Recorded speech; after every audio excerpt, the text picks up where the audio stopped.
That's why I believe Anthony Joshua knocked him out. But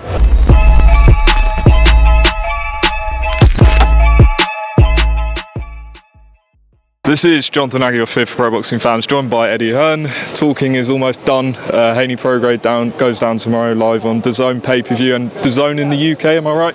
you're right, not pay-per-view in the UK. Congratulations, my friends, my fellow Brits. We gave you a Christmas gift ahead of this incredible schedule on DAZN.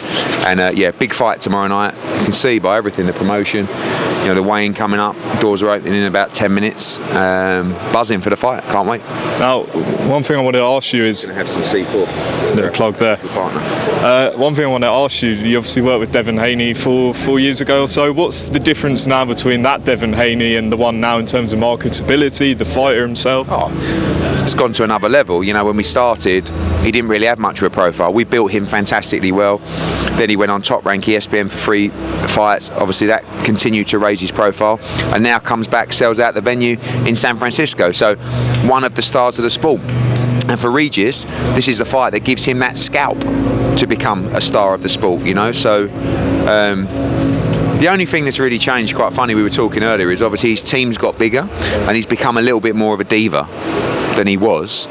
But because I knew him back then, it gives me the ability to go in and say, mate, stop, shut up. Like, you know, someone will say, oh, Devin's refused to do this, and I'll have to go up to him and go, Devin, don't be a knob, mate. Go and do that. What's the matter? Don't give it the big one. Don't start being a diva on me.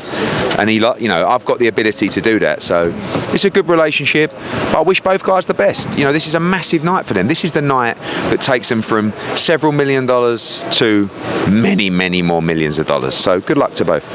We spoke to Bill Haney right after the press conference yesterday, and he's adamant that they're getting a knockout tomorrow. Not a lot of people believe that's the case. Certainly Regis doesn't. What does he know that we don't? Is it the weight? Yeah, I think, you know, I see Devin weigh in earlier. It's still a struggle. I mean, it's £5. I know that's really not that much when you think about it, but you know, the thought this morning of Devin making 135 would have probably made him cry. He will definitely be stronger. He will definitely hit harder. Will he be robust enough to stand up to a big 140 pounder? Arguably one of the biggest punchers in the division in Regis Prograis. So I think if Regis comes, like, they feel that Regis is going to box and move, and he may do that early, but Regis really has to get on the inside and make a dent on Devin Haney. He needs to make it a rough fight, because he needs to hurt him. He's got to hit him and hurt him. It's very difficult to outbox Devin Haney or try and win that fight on point. So, you know, hopefully the fight catches fire early, and if it does, I think we'll get a tremendous one. No oppressive time, so just away from this, I saw an interview yesterday where you suggested you were in talks with Jaron Ennis. Is that correct, and how advanced are they? We've been talking to Jaron Ennis for years. You know, his dad's here with Andy Cruz. Got to make his move. Going to run out of time to be a superstar. What a talent. Pound for pound great. You see what we can do with Devin Haney and those fighters that are hard to beat, that, you know, you could say low risk or high risk, low reward. That's Jaron Ennis. That's why people like Crawford and that, they're not even thinking about Jaron Ennis. What could you offer him though? Well, one, a lot of money, but two, a promotional platform that actually pushes profile. Build him at home in Philadelphia and tell the world that he's a pound for pound star, which he is. So it's frustrating. I think that people do bad jobs for American fighters sometimes. There's a massive opportunity with him. Kell Brook said that he'd get out of his silk sheets if the right money came for the Conor Benn fight. Is that an option if this Eubank fight goes on any longer? Not for February, because Kell wouldn't be ready. But you know, I'd love to make Benn against Brook, and I think we can look to do that next summer. But you know, right now our focus is on finding Conor Benn an opponent, and hopefully Kell will return.